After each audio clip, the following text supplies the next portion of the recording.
네, 안녕하세요. 에듀라이크 플러스 김윤기 학습 설계사입니다. 이번 2부에서는요, 한국보건의료인 국가시험원에서 주최하고 있는 자격증 면허들에 대해서 설명해 드리려고 하는데요.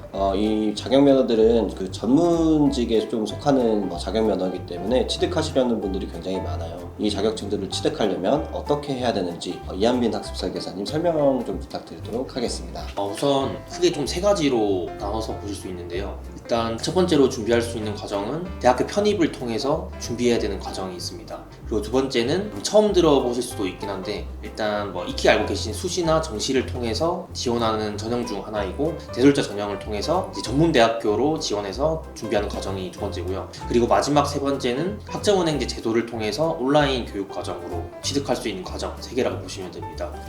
그러면 편입학을 통해서 준비할 수 있는 자격 면허는 어떤 것들이 있을까요? 편입학을 통해서 이제 준비할 수 있는 과정은 의사, 그리고 간호사, 약사, 영양사, 위생사가 대표적이라고 보시면 됩니다. 그럼 편입학으로는 어떻게 준비를 할 수 있을까요? 편입학에 지원하기 위해서는 일반 편입과 학사 편입 두 가지를 알고 계셔야 되는데요. 일반 편입에 지원하기 위해서는 2년제 전문대졸에 준하는 학력 또는 학점을 갖추시면 되고요. 그리고 학사 편입은 4년제 대졸 학력에 준하는 자격 조건을 갖추시면 되는데 이 과정 또한 학점은행제로도 준비가 가능합니다.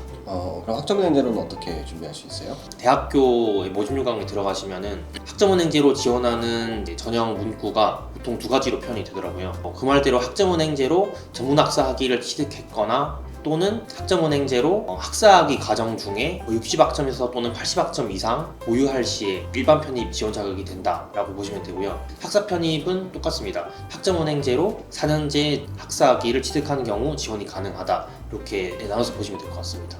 그러면은 말씀하신 대로 의사나 약사 아니면은 위생사 이런 자격 면허들은 대학교에 편입을 한 다음에 편입학은 보통 3학년으로 입학하는 걸로 알고 있는데 그러면 이제 3학년, 4학년을 마치고 혹은 5년제인 경우에는 5년을 하겠네요. 의사 같은 경우에는 6년 동안 하기도 하니까 그런 것들을 마치고 나면은 해당 자격 면허를 취득할 수 있는 거고 방금 전에 설명드렸던 것들은 자격 면허를 시험을 볼 수 있는 자격이 되는 거고 그 다음에 궁극적으로는 한국보건의료인 국가시험원에서 원서 접수도 하고 시험도 취득을 해야 되는 게 맞는 거죠? 예, 맞습니다. 네, 그러면 대졸자 전형은 어떻게 준비하는 전형인가요? 대졸자 전형 같은 경우는 말 그대로 이제 전문대 졸업 학력 이상을 갖추신 분들이 지원하는 전형이라 보시면 되고요. 앞서 말씀드린 것처럼 수시 전형과 그리고 정시 전형으로 지원이 가능한 정원외 전형이라 보시면 됩니다.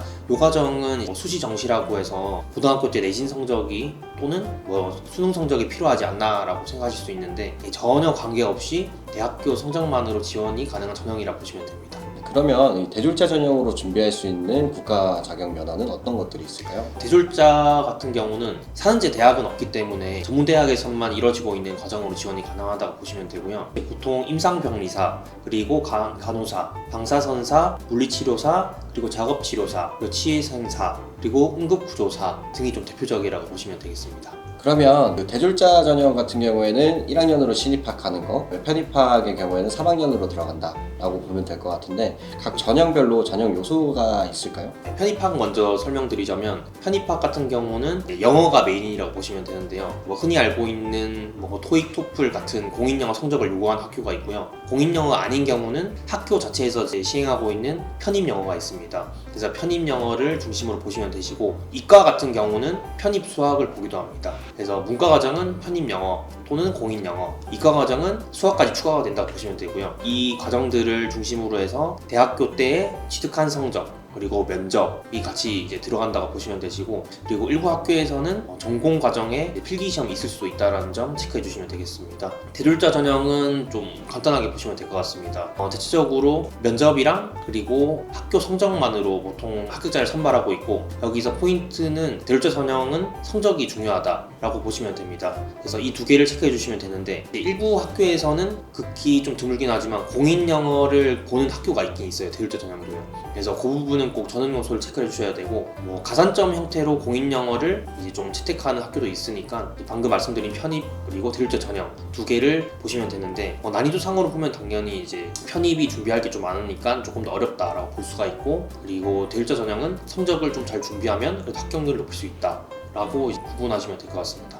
뭐 최근에 뭐 저희 다뤘던 영상 중에서도 있었지만은 의대 정원을 증원하는 이렇게 또 확정 발표가 나가지고 여전히 말이 많잖아요. 그러니까 의대 편입 같은 경우에는 미트, 뭐 디트 이런 것들, MDT라고 좀 하죠. 그런 것들이 좀 필요하고, 그다음에 약사도 폐지된다는 얘기가 있었긴 한데 여전히 뭐 피트라든지 이런 시험들이 좀 중요하다라고 되어 있는데, 그 외에는 말씀하신 것처럼 편입학 준비할 때 이제 영어 공부 꼭 해주셔야 된다는 점 좀 명심해 주셨으면 좋겠고요. 그리고 또 학점은행제만으로 또 준비할 수 있는 전형도 있다고 하셨는데, 그건 또 어떤 종류가 있을까요? 학점은행제만으로 준비할 수 있다라는 건 쉽게 말해서 그냥 대학교 안 가고 온라인으로 준비할 수 있는 과정이다라고 보시면 되는데요. 또 대표적으로 한 3가지 정도가 있습니다. 보건교육사 과정 하나가 있고요. 그리고 보조공학사, 그리고 마지막으로 장애인 재활 상담사 과정이 있다고 보시면 됩니다. 3개 다 조금 생소한 과정이실 것 같긴 한데, 보건교육사, 보조공학사는 이제 특정 자격을 갖추고 시험을 바로 보는 개념이라고 보시면 되고요. 그리고 장애인 재활 상담사 같은 경우는 사회복지사 2급 자격증을 보유한 경우 이 국시원에 있는 장애인 재활 상담사 시험에 응시할 수가 있습니다. 그래서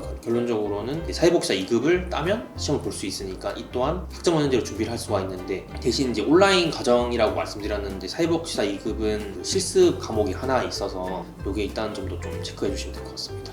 그리고 또 추가해서 말씀드리자면은 보건교육사 같은 경우에는 2급 과정은 과목이 수가 이제 다 되진 않아가지고 3급으로 준비하시는 분들은 이제 학점은행제만으로 가능하고, 2급 준비하시는 분들은 학점은행제만으로 준비가 안 되니까 이 점 주의해 주시고요. 그다음에 또 특히 이제 보조공학사 같은 경우에는 저희 에듀라이크에서 한 17개 정도의 교육원에 이제 강의계획서부터 다 취합을 하고, 사이버대학교, 대학교에 있는 강의계획서 다 취합해서 국시원에다가 과목 심사를 다 받고, 그렇게 해서 학점은행제 과목들이 다 늘어났거든요. 네, 그런 점들도 이제 참고해서 저희한테 또 보조공학사 준비하시는 분들 연락 주시면 되시고요. 특히나 보조공학사 같은 경우에는 저희가 합격하신 분들의 수기나 아니면은 학습 노트 이런 것들을 다 정리해서 받아뒀거든요. 네, 그렇게 해서 도움이 필요하신 분들은 저희가 보내드리고 있어요. 다만 이제 저희가 링제본이 되어 있는 상태라서 제본비는 좀 부담을 하셔야 됩니다. 저희가 다 드릴 수가 없어요.